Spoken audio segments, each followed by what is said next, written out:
Hey, what's going on, guys? Jason Frausto for TennisUnleashed.net. Today, we're doing a deep dive technique analysis on one of the smoothest forehands on the ATP Tour. We're looking at Sebastian Korda's forehand. If you want to find out what the keys to his forehand technique are, stay tuned. It's coming up next. All right, so before we jump into the side-by-side technique analysis, let's let this play once in slow motion, guys. You can get a look at his actual technique here, right? Sebastian doing a good job here. Very, very good forehand technique that anybody can copy. The footage on the left side of the screen over here is from Slow Mo Tennis's YouTube channel. Make sure you check them out. And then on the right side of the screen, it's from Tennis Only. So also check out their YouTube channel and support their content. So from here, guys, first things first, we're just going to go back a little bit. He's in the ready position. A couple things we see in the ready position right here, right, with the racket position. Left hand on the throat of the racket, so the non-hitting hand should be supporting the racket as we're turning and getting everything going just from our split step position right here. Also, a couple other things that we see, his hitting elbow here, right elbow, a little bit away from the body in the ready position. I'm looking for a little bit of spacing here when we're in our ready position. If we put the left hand on the throat of the racket, that's an easy way to help get that spacing that we see right there. So that's super important. And then just from that position right there, let's go forward a little bit. See a nice wide split on the left side and right side of the screen. When we're in the split, the biggest technical checkpoints I'm looking for are your feet past the width of your shoulders, right? So feet past the width of the shoulders, and we see that with Korda here on the left side of the screen. So that's really, really important. And then just going forward from that position, guys, couple more keys here. He's stepping around on the right to hit a forehand right inside out or inside in, but the left hand remains on the throat of the racket right here. So we have that good position with the left hand on the throat of the racket. He tends to let go a little bit earlier than a lot of players on tour. Somebody like a Carlos Alcaraz doesn't let go of the throat of the racket until they get to about their back shoulder or even beyond the back shoulder area, right? But we can see Korda here again, if we just go back, he lets go middle of the chest to his right pec area. So right around here is where he's letting go. So a little bit sooner than somebody like Alcaraz does, right? And the reason we want to keep the left hand on the throat of the racket, the biggest reason is it helps us, and we can see it here on the left side, it helps us to coil our shoulders and get a nice turn of our shoulders and our upper body right here, which is really important. We're trying to use our body as a unit, and we get a unit turn. We want to use that turn to go back into the ball and really deliver a big shot. And by coiling and using our upper body here to do that, we get much more power on our stroke. But leave that left hand on at least until, again, middle chest, back shoulder area. It helps you to coil for the shot. A couple other things that we see. Korda has kind of implemented a very much kind of a Federer style. So we can see his racket when he lets go here doesn't have much forward tilt on it like somebody like a Carlos Alcaraz, right, or a Thanasi Kokkinakis. Not a lot of forward racket tilt here. The tip of the racket is angled, yes, a little bit. We can see that, but nowhere near some of the other players because he doesn't raise his right elbow up closer to shoulder height. And he also uses what I've coined, 5 or 6 years ago now as a half loop on his forehand. That means his hitting hand right here does not go up to his shoulder height, which used to be the standard, for the last 25 to 30 years. He shortened that to more of a Federer style, a half loop on the forehand. You can see his hitting hand only comes up to just below his chest area on most balls, right? So again, more of a half loop on his forehand, not bringing his hitting hand here up to the height of his shoulders. So a very compact swing. He's a big guy, 6'5", very strong. So he may not need as big of a loop as other guys on the tour do. And we've seen a big adoption of this half loop or no loop style in the last 5 to 10 years since that Federer video came out. But from this position right here, right, again, he's got a little separation with the hitting elbow still from his body. Doesn't let that get tucked tight into his torso, right? And then from that position, he goes down into the classic pat the dog position, right? Setting up the forehand leg. I call this touch the cart. But here we can see A couple things that are really good in his forehand, and his forehand is very similar to Federer's in terms of the preparation and how he's setting everything up, but it does get a little bit different at this stage of the swing. And the differences are a lot of times Federer, instead of having his racket kind of tilted up like this with the wrist in a stronger position, a lot of times Roger's tip of his racket would dangle down and the wrist would be in a little bit more of a floppy or weaker position. Nothing wrong with that, just very relaxed. But Korda tends to end up in this position.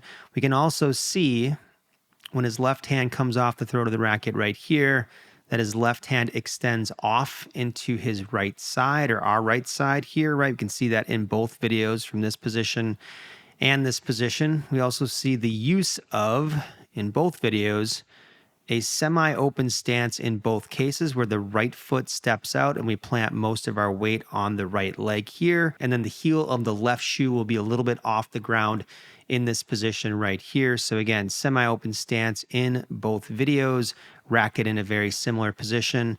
Another key position, something you're looking for here, guys, chin, right? His chin overlooking the front shoulder here a little bit. So again, there's a lot of things technically that are going on here. The cool thing about teaching technique like this to juniors or other players, adults, is that if you do one thing, a lot of things will take care of themselves for you as you're teaching somebody. So you don't need to teach them every single one of these little details. These are just sort of the things that you look for when you're examining technique in general, right? So again, here, gets into this position, the old pat the dog position. His chest is turned and sideways, his belly button sideways to the side fence. Semi-open stance in these particular shots, but we know that sometimes, right, players are going to step into some balls with neutral stances, just not nearly as often as semi. And then from this position here, watch his left arm, especially on the video over on the right. Watch the left arm. It clears a path and starts to rotate his hips and shoulders, but clears a path. That's something a lot of people struggle with, is clearing the left arm, especially when kids are first learning, have trouble clearing that left arm. So make sure people are clearing that left arm and getting it to tuck towards that body and kind of get out of the way. A couple other things that we notice here, right? Racket strings are pointed a little bit down towards the ground from that position as well. We can see the grip here. To me, even if I zoom in on that a little bit, he's in around a 3.5 position. Semi-Western's 4, Eastern is 3. He's kind of between the two at 3.5, with his grip position. So not extreme and also not too mild, not at 3, not an Eastern grip, but 3.5 position with his heel pad and his knuckle.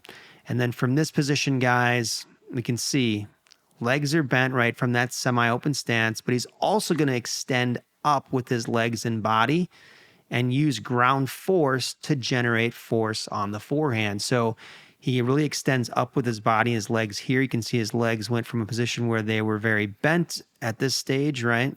And now that back leg, especially the right leg, straightens out at contact because he's using the ground force to initiate the swing and to generate power.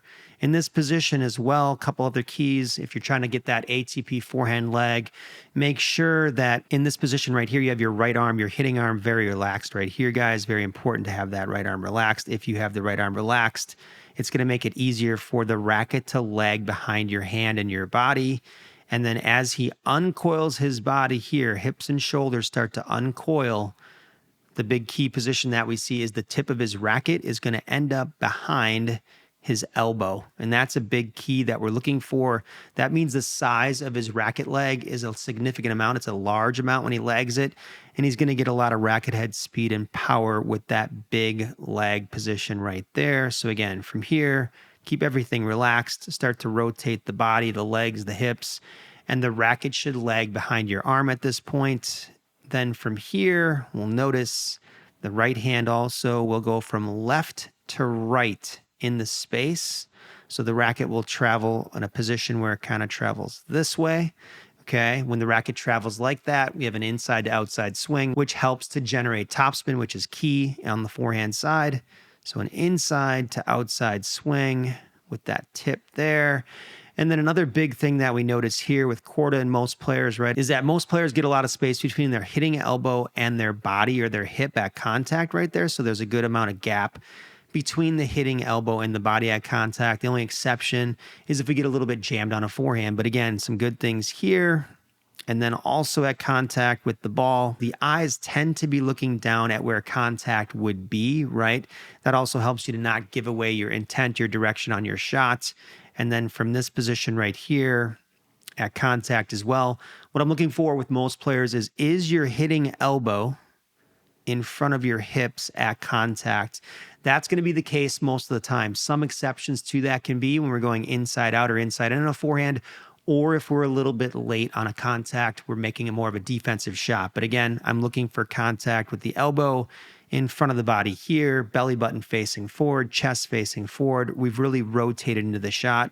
And then just from here, if we look at contact again, on a lot of shots, if we're trying to penetrate the court, I'm looking for the hitting hand, like we see on the right, to really go out and across and wipe at the same time, the old windshield wiper, but go out and across as we follow through and we go low to high and we lift on these forehands. So what Korda does here, right, guys, is he really implements a lot of things that are just sound fundamentally that you can implement into your own forehand technique. All right, guys, that wraps it up for this deep dive technique analysis on Sebastian Korda's forehand.